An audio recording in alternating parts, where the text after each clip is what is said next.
Bade Malion aniantma faso de mangando. Donc bi mina boka hakilina di nyame muna mouvement courant ga wule internet gasna ba fola mako Mali dambe en marche.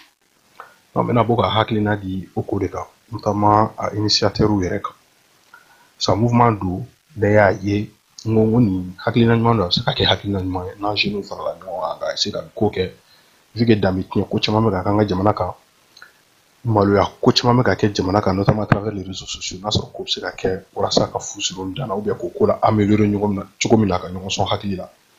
mais ɲɛ b'a la a ko bɛ ka taabolo wɛrɛ ta après l'annonce de l'initiative la ni a ye annonce wɛrɛ kɛra notamment minnu o yɛrɛ photo bila Buba Fane min y'a initiateur a ka publication na n'o photo filɛ nin ye donc u b'a la fɛ ko diinɛ ɲɛmɔgɔ dɔ Mamudu Diko bɛ Usumani Danbɛlɛ Haidara ko ka k'o ɲɛmɔgɔ donc o yɔrɔ yɛrɛ de la ne ko finalement nin ko in tɛ Mali danbe sigi nin ko ye donc o de la n ye n sigi ka lajɛ initiateur yɛrɛ n'o ye Buba Fane a ka kɛwale dɔw k'an sigi k'olu miiri olu la k'o dɔw lajɛ ka video dɔw lajɛ notamment n'u b'a yɛrɛ ka page Facebook kan n sigi nin ko in ye danbe ko de min Mali danbe dilanni ko don ale yɛrɛ bɛ ka kɛwale sugu mun kɛ ka tila k'a fɔ k'u bɛ diinɛ mɔgɔw ta k'u da don o la ou bien k'u ka diinɛ ko ta k'u kɛ silamɛya ko ye i n'a fɔ olu ye silamɛ ka tɛmɛ jeune tɔw kan donc o de cadre kɔnɔna na yɛrɛ an ko a ka propos dɔw lamɛn fɔlɔ mɔgɔ sugu dɔw ka Mali la donc ni danbe nali ko de don Mali la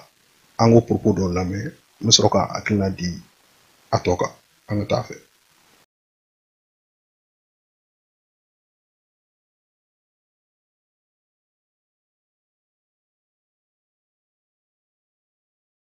Sora musu sora ani Buba sora san 11 ne b'u dɔn avec 11 ans na bi u bɛ musow kan mɛn donc a ye mɔgɔ diya a ma mɔgɔ diya olu b'u ta kɛ ça fait 15 ans dans l'événementiel an ma deli ka soirée in ɲɔgɔn ye kuma de ka misɛn Buba fɔ ko wuludennin ninnu k'i to yen sa i t'u fɛ a c'est ni Mali wuludenninw ko wulu i b'u to yen de e delila ka rétroviseur kɛ avion na dɔw nun ka bon dɔw ye karabo ye a dan de don sa samedi le 4 Mali comédien bon Adama sora confirmation totale par la culture la samedi le 4 novembre mutu sora mu baraka de b'aw la sa k'u ka to ka musu lajɛ a ka beauté dɔ d'u ma u ka na jan ka to ka forme ɲumanba in dɔ d'u ma sa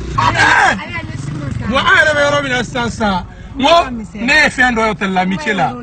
Rolex 30 000 euros n ka cɛ o dɔ ka du hali du kɔnɔ o ma k'u ka ne ka chateau mondial ɲɔgɔnna jɔ a banna dɛ kuma de banna sisan an bɛ kɔbɔ dɔrɔn de kɛ sisan o de i b'a dɔn min ka di ne adamaden na ne ka cɛ i b'a dɔn min ka di ne adamaden na dans la vie n baden Maliens donc an yɛrɛ bɔra ka Buba Fane ka propos lamɛn sisan a bɛ ka mɔgɔ minnu défendre ni mɔgɔ ninnu u tɛ fɔ mɔgɔ si ye Mali kɔnɔ tuguni hali Mali yɛrɛ kɔ kan finalement notamment dans la sous-région là u tɛ fɔ mɔgɔ ye tuguni bɛɛ b'u dɔn bɛɛ b'a dɔn ninnu ka baara min ye bɛɛ b'a dɔn ninnu ka wariw sɔrɔ cogo min na bɛɛ b'a dɔn ninnu ka vie ye mun ye donc Mali danbe ko sira kan après je tiens à préciser janni ka don n ka kuma kɔnɔna na je n'ai rien contre Buba Fane je n'ai rien contre ni mɔgɔ ninnu nka n bɛ Buba Fane n b'a ka fɛnw yira a bɛ wagati caman bɔ a ka publication caman bɛ kɛ page camanw kan notamment Mali jolidenw fɛ n ma deli ka n da don a la a ka baara kɛcogo de y'o ye ni mɔgɔ ninnu fana n bɛ se k'o yɛrɛ fɔ o fana fɛ peut-être u ka baara de ye nin baara de y'u bolo u ka vie gagner nin sira kan mais le fait que ni mɔgɔ minnu ka kɛwale ye nin ye e bɛ sɔrɔ ka na wuli sisan k'a kɛ i n'a fɔ e bɛ ka silamɛya ko de ta k'o k'i ka kɛlɛkɛ bere ye i n'a fɔ e de ye silamɛ ka tɛmɛ Mali jeunes kan e de ni diinɛmɔgɔw défendre ka kan e de ni Mali silamɛya défendre ka kan e de bɛna ni danbe ko kuma y'an ka jamana kɔnɔ a kɛ i n'a fɔ ko jeunes tɔw danbe t'olu la olu tɛ danbe ko dɔn k'a sɔrɔ e yɛrɛ kɛwale ye nin ye e ka baara tagabolo de donc n bɛ fɛ k'o yɔrɔnin fɔ n t'u contre la Buba Fane a b'a ka baara de kɛ a ka baara de ye événementiel ye donc notamment nin fɛn sugu bɛ se ka bɔ o kɔnɔna na mais ni e b'a dɔn k'e ka baara ye nin kɛwale sugu ye donc i kana na fɔ k'i bɛna taa silamɛya kuma ta k'o da k'o kɛ birifin ye k'i bɛna Maliens conscience manipuler n'o ye ka Maliens ka vigilance tromper n'o ye donc o yɔrɔ in de la n ko n tɛ se ka to fo n ka bɔ ka hakilina di nin yɔrɔ kan o fana k'a faamuya k'a fɔ ko mɔgɔ hakilimaw de bɛ jeunesse la jeunesse bɛɛ tɛ misi bɛɛ tɛ mouton ye mɔgɔ hakilimaw de b'u la mais u kana na fɔ k'u bɛ manipulation ta ko k'a ɲɛsin an ma cogo dɔ la Mali danbe ka na oui an bɛ sɔn ni Mali danbe bɛ na jeunesse consciente de bɛ na n'o Mali danbe ko ye mun yɛrɛ ka kɛwale ni Mali danbe bɛ taga mais e kɛwale ni Mali danbe tɛ taa wa k'i ka baara yɛrɛ taga sira ye sa Mais quand on a beaucoup de n'a pas au début manif ni toi, il va falloir des islam ni toi, il va falloir des damité ni toi. Parce qu'on peut venir en manila. Donc on rend les tuer. Aka don nyokoro. Mo mbe ka bo dungudu. Dine nyomko ya keta, anga karamuko te doya, anga karamuko ya duwa, anga muko bo te doya. Ni no timi ka kewale ebe boka ni mo sugu de promotion ke. Mali muso wero ka. Donc ou ka ta fait, donc e bulu soutenir, donc ou bi tanto ou do ta bo tanto 30 000 euros montre du double ou doka so je sais pas quoi critiquera. Donc ametami ni jasugu nunaje ni mo sugu nga bara ni ka kewale ni do ni réseaux sociaux ça fait bien kono fan bébé budo donc ebe wuli ko les supporter donc ne be fait drone imagine mon frère ku ta ku diga karamoko ma donc on est Mali Dambe en avance ou bien en marche donc on mon frère donc ni na nga Mali Dambe ko ebe nous défend donc ebe fait Mali Dambe ka tanya fait ko Mali Dambe en marche donc c'est en soutenant ce genre de personnes qui ebe fait nga Mali Dambe ka tanya fait ante se ko fam am malien jeune am ngolo ban kandala ante se ko fam donc ni na ka Mali Dambe ko donc en dato ko la iben ko sugu ni iben dabla ibuka fo ye mun ke ko ni erreur de Mali Dambe ko ye bi de Mali Dambe chini te nya shi yere Dambe yi atu anga jamana ka farfi jamana côté la Mali yere la ntanga Dambe ni la ko shi donc le bo kan promotion ke e kana na bo andala tuni dine mo ya do tane anga dine u fera silama ri la gochi ni fera ndo ya en fait ntara misila miseli en fait parce que o du be dala gese bi ntaranga juma seri ninga zeli fana seri ni mo ka kuma fitin betro o fe ka ira kafo donc ale be silama ri pratiquer ale be siri kale ni islami nyemko gere nyoko na kale ni silama gere ko na fo c'est que o de na to diye be dlangwa mais attends on a mis tout le monde l'image sur une nation déjà sur la guerre et ben quand nous modèle de publicité que quand nous les défend ouvertement au jaubi au vidéo bi rek page Facebook et ben là ka boanda la dungu te bot na ka trata soro anga karamoko anga dota e be ka mun keni te ka karamoko do ka to ya e ka karamoko be mu fe ale be ka mun keni est ce qu'on de keli tani janu yiri ka karamoko la ke be ka mu mo le défend mo mun ga bare langulu boy réseaux sociaux ça fait pour faire be bo ka yala nyenye fe che on no che kana furo soro kana villa on fait on jo ku waso no e be bo ko le défend mali muso wero ka to fika karamoko yo ko de ka bare ni soro ka fo wa ki be ko le défend ko a de fe Mali Dambe ka tanya fe bambe tami anga no to sutra la bebe jeune ambe be nyokondo abebe nyokondo jeune bebe nyokondo nen du mania de kadido yi tout sigi dro jamanye fait dro ka dine briefing ta ka là c'est leur spécialité ça c'est la spécialité de la jeunesse malienne la plupart des jeunes maliens c'est comme ça bembe ambe be nyokondo ambe malien dina ambe monama lambe be mando jumo mana se dro ka dili banu dure la dro ka so bora gere na sa ku ka chou plan préparé bes giliana bo wuli ka ta dro briefing be ka ira ko lu tara juma la ko lu be seli kasrebe ka munke est-ce que yere manga malo ay yere mawa ala tigele loye la ala tigele loye ni ka o juma ni ka o seli ni ka o fini jema ni ka fe ala tigele no abela heke horon yere ma da yere la so yere après ni mo chelani kara ke kibo de ta ko bla nyefe doro ko de kaye doro ebe ka munke mo ko yi ke islamé et après ni mo ya ke islamé net islamé ala bulu ni e va do e rebu islamé ibado ala bulu ke islamé donc c'est on a fait du moins arrêtez de se foutre de la gueule du monde anga yere bunya doni na me ko ka anga ke horonya siraka anga ke yere don siraka ngwa anga ke yere bunya siraka mais j'ai l'impression que mo chita yere bunya to ni ça peut kera manamna kan fola be kera kono shu kashi kan fola wala saka toko soro wala saka jama soro dine ne kon buda an dine segene farafin dine segene notamment malien an dine segene malien jeune ay dine segene identité mo wala shila to ni bebe fait qui s'identifier à travers la religion musulmane dine anga dine nyamoko anga dine eremu ebe kamune ke dine rien ti ka fou ki dine de to bi da dro ka dine la gauche de kewale ou de bawla me ka to bla ou da kono dro dine mais on va où là an yere kan ye folo jana nga kuleni dine dungudu ha anga confiance dans yere ka le mouvement est ni que mouvement horon ka Mali la tanya fait atume ko le génocide de tungani pouvoir ta ka fanga ka yere la ka fukane na Mali Dambe la sika yere ma le Mali Dambé en marche là jeune le tunga wuli chokoroba daten now ça un jeune de beka yeko de beka ke chokoroba yero yu comme mana ko ke politicien koroba dine nyamo ko koro yero comme mana ko maintenant jeune conscient am wuli ka fo amba kele ka Mali Dambé la sikama maintenant nyamba la tuni ambet la kata sigi kambo o de faya ou de tako o do chokoroba kelo matuguni ko ka ko nyamo. Donc tu crois que vous êtes obligé de passer par les hommes religieux ou même soi-disant religieux, kolokako au démocrate au président d'honneur ou je sais pas quoi, donc on a toko barkabado au fangena. Avec attaque yedi, n'a pas fouet ta keli la nourriture. Now il est le jeune conscient ou fara nokonga, ka initiative monta, ka kewali monke mani dambe ka sikama ka kuma mon fo nyoko yana, au lieu ka tout nyoko burja la internet ça fait donc. Fanga tu me sais ka doala. Mais malheureusement, je sais comme il y a une vidéo qu'on a, nous avons piedron au bigre dynamo la politicien bouquet jeunesse malheureusement jeunesse est fana ka bara ka kouye. Nous avons piedron bigre dynamo la dynamo karsa kanga parrain karsa kanga président d'honneur karsa donata anga karamoko tiseka nini anga ntiseka nini dota abota. Mais ambitami quoi. Ambitami a doko fanga ba yere la ka de jeunesse ko fanga ba de la. Cek tisaula na ya décidé ka munka ani buke ni chokorba desera ama irani ngani nyuma ni kewale nyuma ni kuma nyuma ni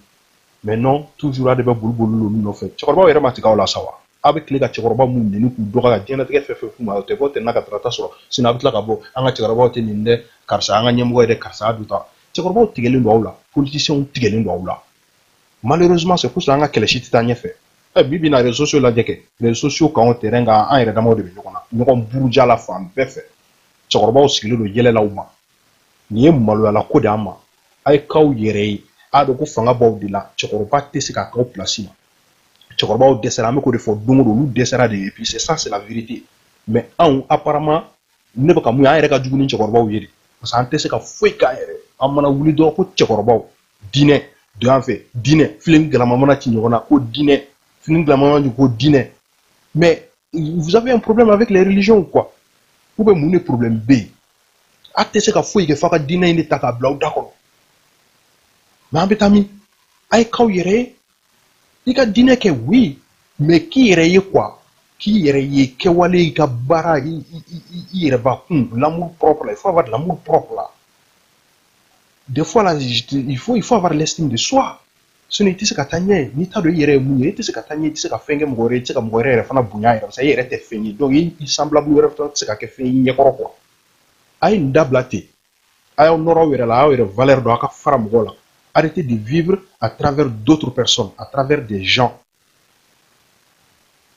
ay vina were aka adama dinya ay mouye qu'est-ce que vous valez c'est que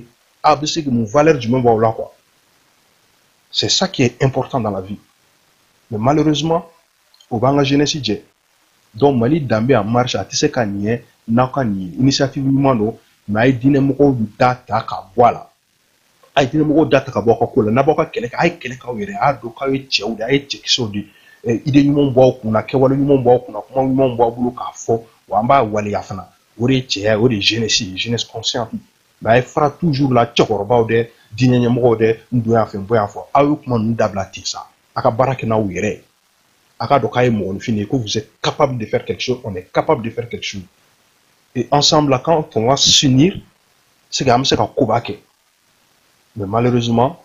j'ai l'impression que union au temps malien jeunesse ka moy beko nganga ko ni nga côté la nga fanga so ntoko ka fo réseaux sociaux nga milliers de vues so nga fan nkanu mbakaw beko de abana malite jonwe jamana shite jonwe on a fan j'ai eu 10 000 vues j'ai eu 100 000 vues au thème malijo on a kewali nyumanke on a fait une référence fouta quand digida moka vivre à travers des gens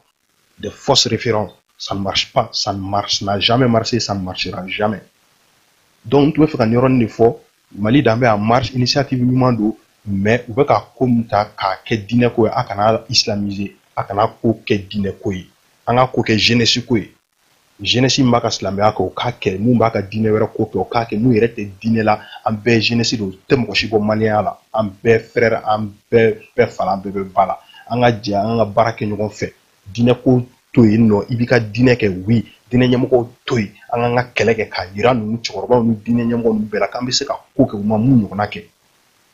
voilà donc n tun bɛ fɛ ka nin de fɔ an ɲɛna Buba Fane n'i y'a ye i k'a dɔn i ka tɛ b'a fɔ ko n b'i contre la ou bien i bɛ komi ni mɔgɔ ninnu i bɛ ka mun publier n b'olu contre la parce que n b'aw ka kow ye la a bɛ san bɔ n ma deli ka kuma kan mais le fait que a bɛ ka na diinɛ ko ni danbe ko ninnu ta k'u ɲagami ɲɔgɔn na ka diinɛ ko kumaw fɔ ko ka diinɛ karamɔgɔw ta k'u ɲagami o ko la ka sɔrɔ nin kɛwale sugu bɛ e yɛrɛ bɛ ka kuma sugu fɔ n bɛ fɛ dɔrɔn ka nin vidéo nin tun illustrer k'a ko yɔrɔ de k'a fɔ danbe ko tɛ n'o de don parce que e bɛ ka kɛwale min kɛ nin ni danbe ko tɛ ɲɔgɔn ɲɛ sira la n'i ka baara cadre don to cadre kɔnɔna na kana n'a fɔ k'i bɛ diinɛ ko ni mɔgɔba ko ni a ka karamɔgɔ ko ta k'o bila an ɲɛkɔrɔ an mago foyi t'o la an ko Mali de ka taa ɲɛ jeunesse an ka bɔ an yɛrɛ la n'an yɛrɛ on va s'en sortir par nous-mêmes là on est capable mais f'an ka kɛwale de kɛ sinon a tɛ ɲɛnabɔ donc n tun bɛ fɛ ka nin yɔrɔnin dɔrɔn de fɔ maliyɛnw ye an ka hakili to nin yɔrɔ nin na mɔgɔ min bɛ se k'a ci lase Buba Fane ma ou bien initiateur tɔw ma Abdou Niang komi ko kɛra porte parole ye ale ni Segu Tunkara a ka nin yɔrɔ lamɛn k'aw miiri ka hakili jagabɔ nin yɔrɔ nin na diinɛ ɲɛmɔgɔ t'an ka affaire kɛ politicien t'an ka affaire kɛ cɛkɔrɔba t'an ka affaire kɛ peut-être an mago bɛ se ka k'u ka dɛmɛ na n'u bɛ se k'an dɛmɛ cogo min na u k'an dɛmɛ ten mais a k'u impliqué an ka ko la k'u k'a ɲɛmɔgɔ ye ou bien k'a ɲɛmɔgɔya ta k'a d'u ma non an b'an kɛlɛ kɛ parce que an ko k'olu dɛsɛra olu dɛsɛra mun na an b'a yira k'an bɛ s'o la k'an bɛ se ka tɛmɛ u la donc tun bɛ fɛ ka nin de fɔ a ye a k'an bɛn a ɲɔgɔn wɛrɛ ma